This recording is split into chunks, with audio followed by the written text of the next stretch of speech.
Dikisahkan pada masa lalu, tepatnya pada tahun 1856, di sebuah situs penambangan di wilayah Eropa, terlihat para penambang bekerja dengan penuh semangat. Sampai akhirnya seekor burung seketika kehilangan nyawa yang mana diduga akibat gas beracun berasal dari lubang yang baru saja ditemukan. Dugaan itu tidak sepenuhnya meyakinkan, sehingga seorang staf yang dituakan menyarankan memanggil orang taat untuk menyelidiki. Segera setelah melakukan tugasnya, si orang taat menyatakan untuk menghentikan aktivitas penambangan, namun semua itu terlambat ketika si pria taat menyelidiki lebih lanjut tiba-tiba saja.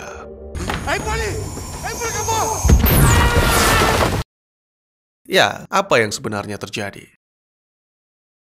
Selamat datang dan selamat berjumpa kembali bersama saya Teguh Gusto. Bagaimanapun kabar dan dimanapun kalian berada, ketamakan mungkin dapat membuat Anda kaya, tapi tidak bahagia. Sebaliknya, kesederhanaanlah yang akan membuat Anda bahagia, karena bahagia bukan melulu soal harta, tapi lebih kepada bersyukur dan menerima apa adanya. Seperti biasa, saya akan bercerita, yang mana kali ini tentang sebuah film unik dan menegangkan, berjudul Guel Noir. Hah? Apa bang? Ya pokoknya itulah, yang mana dalam bahasa dalam negerinya adalah penambang. Film ini dirilis pada tahun 2023, disutradarai oleh Matthew Turi, serta dibintangi oleh para aktor, yang tentunya tidak perlu kalian tanya, kenal gak kenal pokoknya nonton aja. Baik, tidak usah berlama-lama, segera siapkan kopinya dan selamat menyaksikan video alur cerita.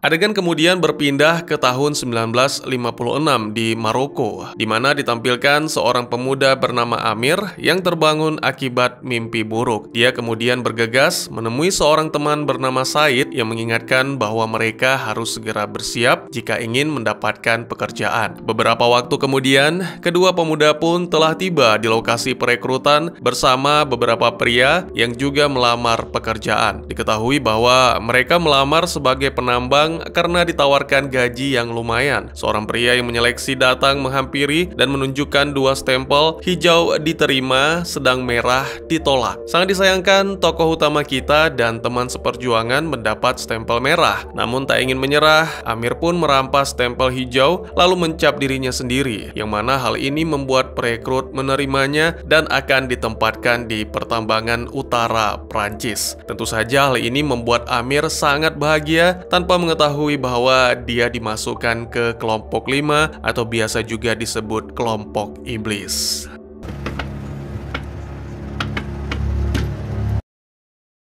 Adegan kemudian berpindah menampilkan pada suatu hari, seorang ilmuwan yang cukup terkenal, Profesor Bertir, mendatangi pertambangan dan mengatakan akan turun ke lapangan di pertambangan utara atau pertambangan 5, yang mana biasanya menjadi tempat berkumpulnya penambang-penambang mantan kriminal. Di saat yang sama, seorang penambang yang terluka dibawa ke kantor oleh seorang mandor bernama Roland. Melihat semangat Roland, tanpa ragu Bertir memilih pria itu sebagai pemandu, lalu ditampilkan staf pembantu dari Maroko pun tiba, dan Amir langsung ditugaskan untuk bergabung dengan tim Roland. Dia berkenalan dengan anggota lain, yaitu Santini, Polo, Miguel, dan Luis. Setelah Roland meminta para penambang senior untuk memberikan pengarahan kepada Amir, kelompok itu pun bersiap untuk turun. Amir merasa tidak nyaman dan canggung karena ini adalah pengalaman pertamanya. Ternyata pekerjaan tersebut jauh lebih berat dari apa yang ia pikirkan. Bahkan di satu momen, pemuda itu mengalami luka. Selanjutnya, Roland mengirim Amir untuk membantu Polo yang menjaga kuda, yang mana membuat Amir terkejut mengetahui kuda itu tak bisa melihat. Kini hampir semuanya telah digantikan oleh mesin dan diketahui bahwa kuda yang bernama Kertush itu adalah yang terakhir ditambang. Tak lama kemudian, Roland melihat seekor tikus yang merayap ke tas Amir dan memakan bekal. Dia menjelaskan bahwa tikus dapat merasakan bahaya di sekitar, yang mana sangat penting, dan oleh sebab itu, biasanya penambang memberikan tikus-tikus makan. Sang mandor kemudian memberikan sebuah apel sebagai ganti makanan Amir, serta memerintahkannya agar melanjutkan pekerjaan. Setelah shift kerja berakhir, meskipun sangat kelelahan, tapi Amir tak mau menyerah. Seminggu kemudian, Roland mengumumkan tentang Bertir akan bergabung dengan tim untuk melakukan suatu penelitian dan seluruh anggota tim akan mendapatkan bayaran yang sulit untuk ditolak. Bertir menjelaskan bahwa dia harus mencapai kedalaman tertentu yang memaksa para penambang meledakkan lantai. Beberapa waktu kemudian, ketika seluruh tim turun, Roland meminta Miguel sebagai ahli peledak untuk mempersiapkan dinamit.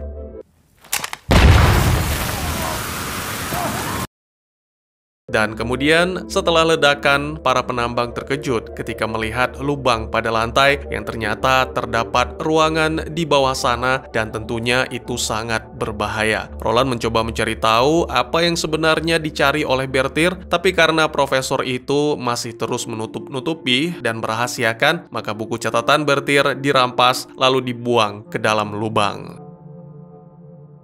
Meskipun sedikit takut, tapi Bertir tidak punya pilihan selain turun duluan demi menemukan buku catatan. Profesor itu menduga bahwa sepertinya itu adalah tambang tua, sementara yang lain mengikuti, dan Roland mengingat tentang kutukan penambang Saint Louis yang menjadi legenda. Konon katanya, 100 tahun yang lalu, tambang tua itu meledak sehingga menyebabkan 30 penambang tewas terjebak, dan akhirnya tambang tua tersebut ditutup dan meninggalkan jasad penambang begitu saja. Sementara Amir dan rekan-rekan sedang menjelajah sekitar, Bertir tiba-tiba menghilang. Roland membagi anak buahnya menjadi 2 kelompok, lalu masing-masing kelompok itu diperintahkan untuk mencari. Mereka mulai berteriak, tapi sama sekali tidak ada respon dari sang profesor. Sampai akhirnya kelompok Amir menemukan kerangka manusia yang memegang batu aneh di tangannya.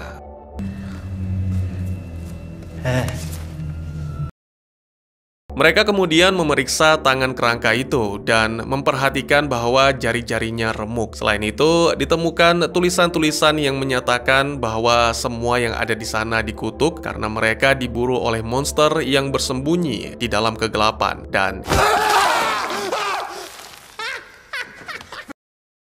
ya, terkadang di tengah ketegangan, muncul teman berperilaku menyebalkan. Kemudian mereka melanjutkan perjalanan dan kembali bergabung dengan kelompok Roland, yang mengaku juga menemukan kerangka-kerangka manusia. Lalu, terlihat cahaya yang ternyata dari Bertir, dan segera para penambang menyusul, menuntut penjelasan karena tidak ada lagi yang mau mempercayai omong kosong Bertir tentang sampel. Sebagai tanggapan, sang profesor berjanji akan menceritakan jika sudah membuka jalan lain menuju ke bawah.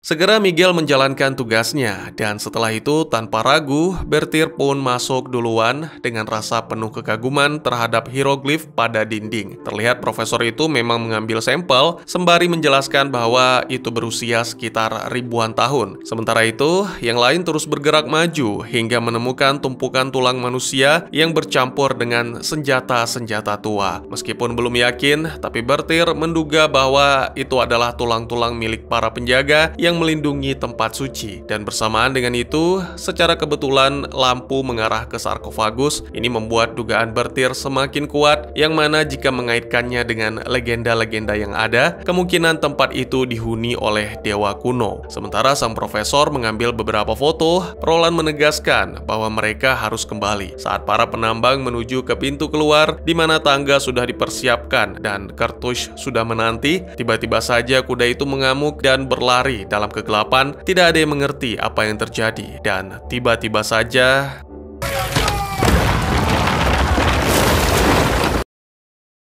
saat terbangun, mereka mengetahui bahwa pintu keluar telah tertutup, serta Santini mengalami luka akibat terjepit reruntuhan. Masih dalam kebingungan, karena Bertir belum menjelaskan tujuan, Roland yang sudah tidak bisa menahan amarah mengutuk si ilmuwan, bahkan nyaris terjadi keributan. Namun pada akhirnya dia sadar, mengutamakan keselamatan tim jauh lebih penting. Segera mandor itu mengirim beberapa anak buahnya untuk menemukan jalan masuk tadi, sementara dirinya dan Louis akan merawat Santini. Roland berdiskusi dengan Louis, yang merupakan bawahan kepercayaan atau bisa dibilang wakilnya. Kemungkinan jika berhasil keluar, mereka akan kehilangan pekerjaan karena tambang akan ditutup dan diubah menjadi tempat penelitian para ilmuwan.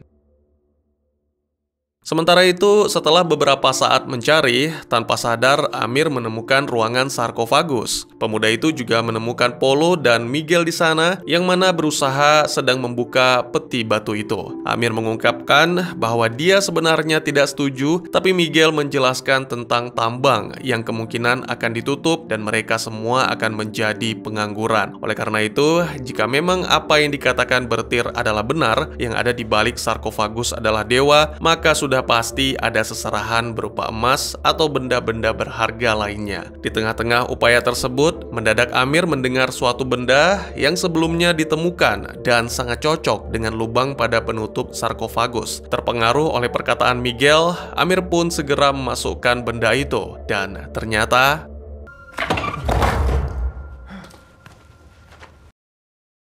sesuai harapan, mereka menemukan emas di atas jasad yang ditutupi kain dan segera mengumpulkan semuanya. Lagi-lagi Amir mencoba menghentikan, bahkan memutuskan untuk melaporkan hal ini kepada Roland. Namun Miguel menjadi marah dan mengancam akan menghabisi pemuda itu jika berani membocorkan hal ini. Amir pun hanya bisa diam dan merenung penuh penyesalan, sementara Miguel dan Polo berdebat tentang pembagian dan mereka juga tidak boleh melupakan anggota tim yang lain. Selain itu, Polo juga memarahi Miguel yang mengencingi kerangka karena itu sama saja tidak menghormati tanpa menyadari sesuatu yang muncul dari sarkofagus.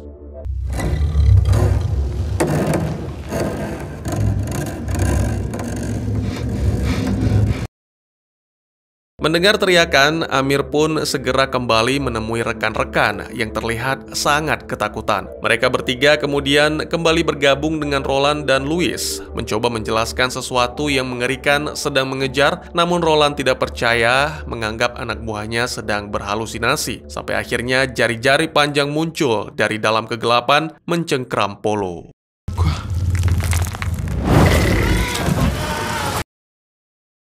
Para penambang pun segera berlari untuk mengejar sampai akhirnya menemukan jejak darah mengarah ke mayat Polo, yang mana dalam kondisi sangat mengenaskan. Tak lama kemudian, Bertir pun menyusul, meminta mereka semua untuk bertahan karena tidak ada yang akan datang selama 10 jam ke depan. Lagi, Profesor menegaskan bahwa dirinya tidak mengetahui secara spesifik, tapi dari hieroglif diketahui bahwa ada peradaban yang tidak dikenal pernah tinggal di sana selama berabad-abad, dan mereka percaya pada dewa di dalam sarkofagus. Lebih lanjut dijelaskan bahwa makhluk yang disebut sebagai dewa itu diyakini turun dari surga lebih dari 3000 tahun yang lalu.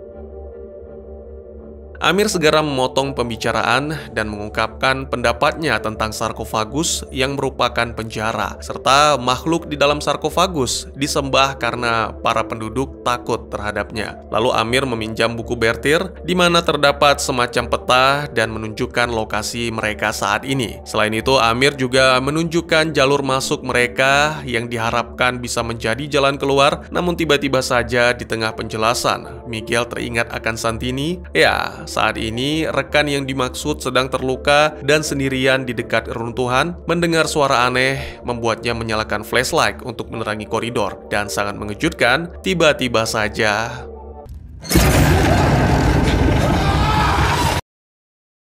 para penambang pun segera datang, namun sangat disayangkan Santini telah menghilang. Ketika mengarahkan cahaya ke koridor, mereka melihat makhluk mengerikan sedang mencengkram Santini. Dengan kejam, dia merobek tubuh Santini di hadapan para penambang.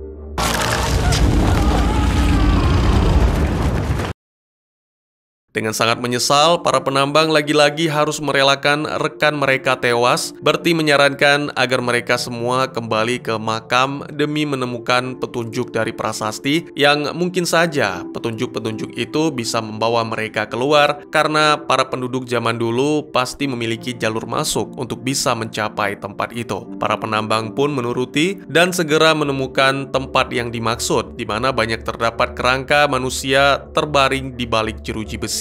Sekilas, itu terlihat seperti penjara, namun Bertir menjelaskan bahwa mereka adalah sukarelawan yang dijadikan tumbal untuk sang dewa. Setidaknya, itu yang dikatakan hieroglif.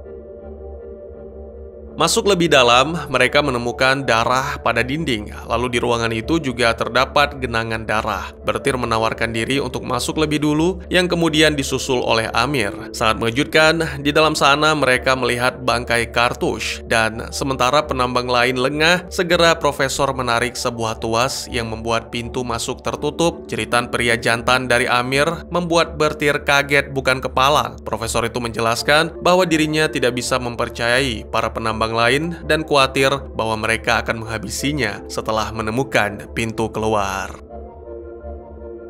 Selanjutnya, Amir dan Bertie melanjutkan membaca hieroglif pada dinding dan mengetahui bahwa ternyata ada 4 makam lain yang serupa tersebar di seluruh dunia. Lebih lanjut, tulisan itu menjelaskan bahwa ada 9 yang tertidur dan ketika terbangun, mereka akan meminta tumbal, lalu mempersiapkan upacara untuk menyambut tuannya, yaitu seseorang yang tidak mati dan akan menjadikannya sebagai dewa atau penguasa. Kemudian, Amir menemukan hieroglif lain yang membingungkan, yang bisa dibaca dari 2 arah. Itu membuat profesor menyadari bahwa pintu masuk ternyata adalah pintu keluar. Saat bangkai kuda mulai bergerak, Amir bergegas berlari ke tuas untuk membuka pintu. Bersamaan dengan itu, makhluk yang menurut hieroglif disebut Moknorot muncul dari bangkai kuda. Makhluk itu membuka lengannya, yang mana membuat profesor mendekat dan memeluknya. Pria itu sangat bahagia, menganggap ini sebagai interaksi pertama manusia dengan Tuhan. Sampai akhirnya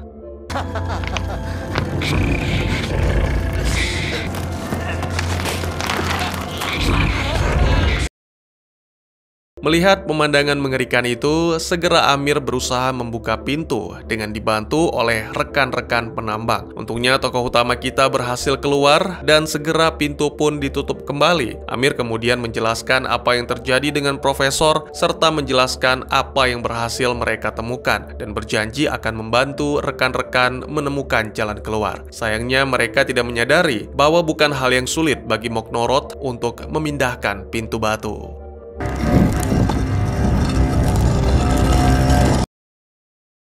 Segera mereka menemukan persimpangan, sementara Amir memperhatikan catatan, tiba-tiba saja terdengar suara yang tidak asing. Roland menyarankan agar mereka mematikan lampu dan diam, namun Miguel yang merasa ketakutan secara tiba-tiba menyalakan kembali dan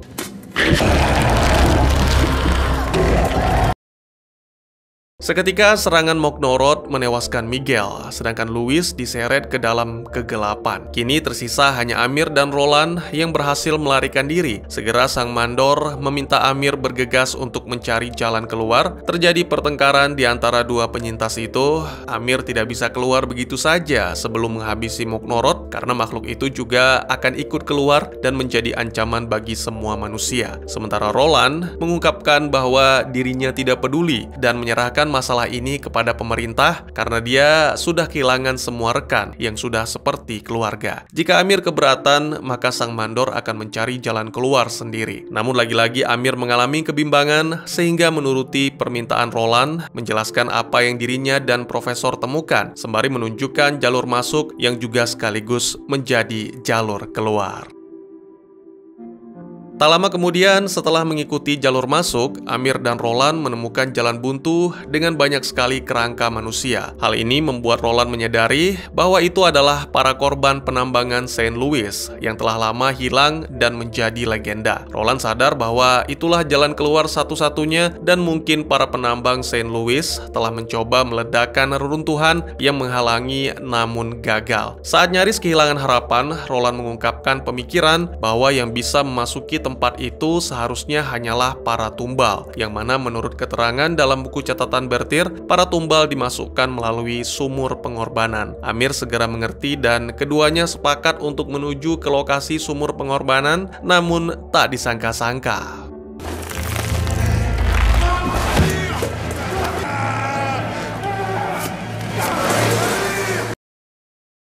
Mengira dirinya satu-satunya yang tersisa, dengan putus asa, Roland mengambil buku catatan bertir, lalu mengumpulkan semua peledak yang tersisa dan melanjutkan perjalanan. Tak lama kemudian, dia menemukan lokasi sumur di mana tulang-tulang manusia menumpuk di sana. Sementara itu, adegan berpindah menampilkan Amir yang terbangun, mendapati diri sedang berada di hadapan Moknoroth. Terlihat makhluk itu duduk di singgasana sambil memegang Louis. Pemuda itu memohon kepada Moknoroth agar melepaskan Louis, sembari meraba-raba sekitar untuk menemukan sesuatu yang digunakan sebagai senjata, tapi Moknoroth malah dengan kejam mencabut kepala Louis. Yang lebih mengerikan lagi, Moknoroth menggunakan kepala Louis untuk berbicara kepada Amir. Dia meminta agar Amir menunjukkan jalan keluar, dan dengan begitu Amir akan dijadikan tuannya.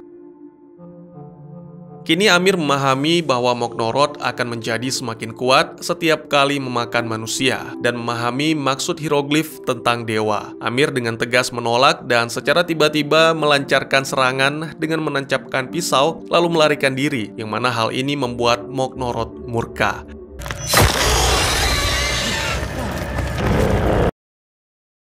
Amir berlari menuju ke sumur pengorbanan, di mana di sana dia menemukan Roland yang sudah mulai memanjat. Roland sangat bahagia mengetahui Amir selamat dan segera mengulurkan tangan meminta Amir ikut memanjat, sembari memasang peledak pada dinding-dinding sumur. Namun tentunya tidak semudah itu, karena tak lama berselang Moknoroth datang dan kemudian segera memanjat. Momen ini membuat Roland sadar bahwa apa yang dikatakan Amir sebelumnya adalah benar. Ketika peledak diaktifkan, ternyata detonatornya bermasalah sehingga Roland harus melakukan beberapa penyesuaian yang membutuhkan waktu. Beruntung Amir menemukan knopnya dan segera turun untuk meraih. Lalu ketika semuanya siap,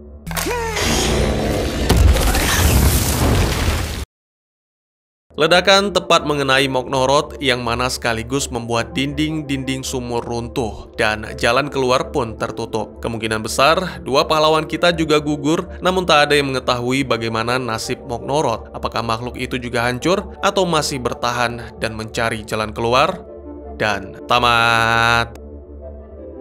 Bisa dikatakan bahwa film-film bertema monster dalam ruangan sempit mencapai puncaknya dengan film The Descent 2005, yang mana sudah pernah saya buatkan alur ceritanya. Setelah film itu rilis, banyak film lain yang mencoba mengikuti jejak kesuksesan dengan pendekatan yang berbeda, seperti The Ruins dan As Above So Below, dan juga film ini, yang mana seperti yang telah saya ceritakan, kisahnya mengikuti kelompok penambang terjebak di bawah tanah saat menjalani misi bersama seorang profesor dalam ekspedisi ilmiah.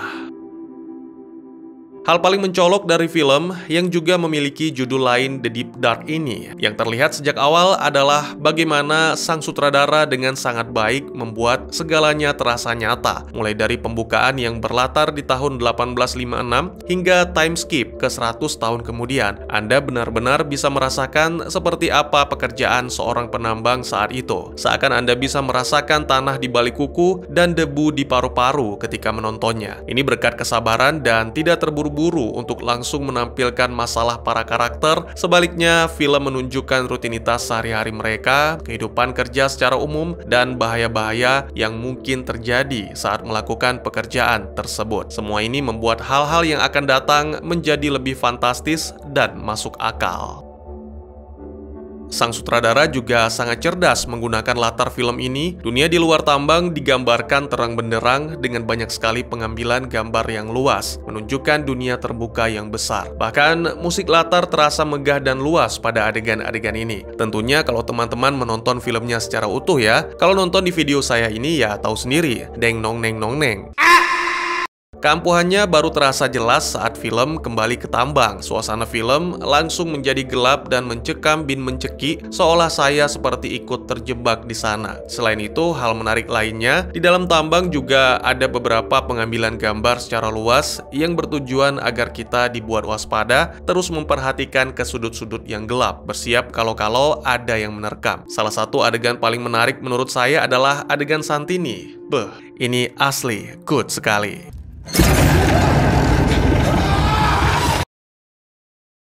Dalam pengembangan karakter, film ini juga cukup bagus karena meluangkan waktu untuk membangun masing-masing karakter, alih-alih menjadikan mereka hanya sekedar lewat saja. Kita diperkenalkan pada beberapa karakter seperti Amir, pemuda Maroko yang putus asa dalam mencari kerja demi bertahan hidup, Roland, veteran perang dunia yang memimpin tim penambang, dan Bertier, profesor licik. Para karakter ini beserta tim penambang lain mungkin sekilas terlihat klise dan tipikal dalam film-film horor lainnya, namun film ini memberikan perhatian ekstra mendalam membangun mereka dengan menambahkan detail kecil yang membuat mereka terasa lebih nyata dan menarik.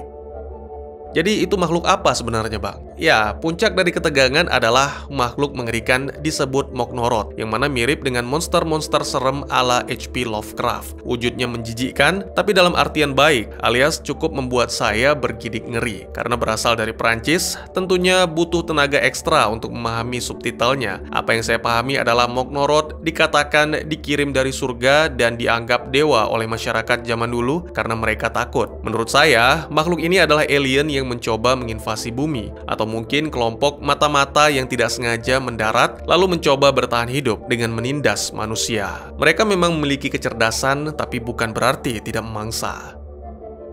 Tidak dijelaskan secara rinci bagaimana mereka bisa terkurung di penjara bawah tanah, namun sepertinya ada seorang kesatria atau pemimpin yang memutuskan untuk bangkit dan melawan, sehingga kesembilan Moknorot berhasil dikalahkan lalu dipenjara di 4 tempat yang berbeda, dengan tujuan agar mereka bisa menyatukan kekuatan. Kemudian, secara rutin para sukarelawan dikirim ke lubang itu sebagai tumbal, bukan untuk dimangsa, tapi untuk menjaga agar Moknorot tetap di dalam. Makanya kita melihat banyak tulang belulang di bawah sumur pengorbanan. Sedangkan yang dibalik jeruji ya benar-benar penjahat. Loh, tapi Profesor Bertier bilang sebaliknya, Bang. Iya, kemudian Amir mengoreksi pada adegan ketika mereka masuk ke ruangan yang ada mayat kuda. Jadi Amir bilang seharusnya Bertier bacanya dari kanan ke kiri, kayak baca Quran. Nah, selama ini Bertier baca dari kiri sehingga salah memaknai.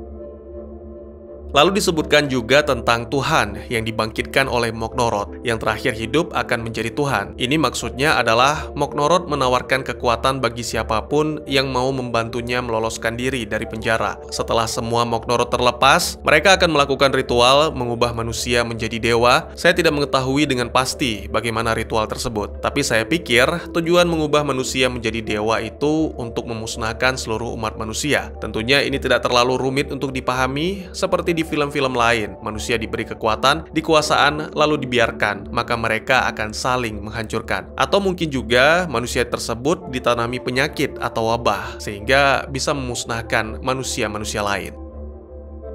Untuk para penambang St. Louis, di awal film kita sempat diperlihatkan tangan dengan jari-jari panjang, yang mana kemungkinan itu adalah tangan Moknorot. Seperti yang dijelaskan oleh Roland, para penambang malang itu tidak bisa menemukan jalan keluar. Oleh karena itu, saya pikir demi bertahan hidup, mereka pun sekuat tenaga berusaha mengalahkan Moknorot sampai akhirnya berhasil menempatkan makhluk itu di dalam sarkofagus dan mengurungnya di sana. Nah, kerangka yang pertama kali ditemukan oleh Amir yang memegang batu aneh yang ternyata kunci adalah salah satu penambang atau mungkin juga si pria taat. Ini juga sekaligus menjelaskan tulisan-tulisan bukan hieroglif pada dinding yang mana ditulis oleh para penambang St. Louis untuk memperingatkan siapapun yang masuk ke sana. Nah, itulah. Gimana menurut kalian? Aman barang itu? Mungkin segitu saja teman-teman, terima kasih buat yang sudah menyaksikan. Silakan memberikan komentar, bertanya, ataupun merequest kira-kira film apa yang menarik untuk dibahas. Bisa lewat kolom komentar, atau buat yang malu-malu bisa via DM ke Instagram saya di @teguhgusto. Insya Allah pasti akan dibaca. Mari kita jadikan kolom komentar sebagai sarana penambah wawasan dan menciptakan jalinan persaudaraan, bukan malah menjadikannya sebagai tempat pembulian sehingga menciptakan permusuhan. Jangan lupa untuk dukung terus channel ini dengan cara share, like, dan subscribe, karena dukungan dari kalian sangat berharga bagi saya demi perkembangan channel ini. Saya Gusto, sampai jumpa di video selanjutnya. Tetap semangat, tetap bersyukur setiap hari. Dadah!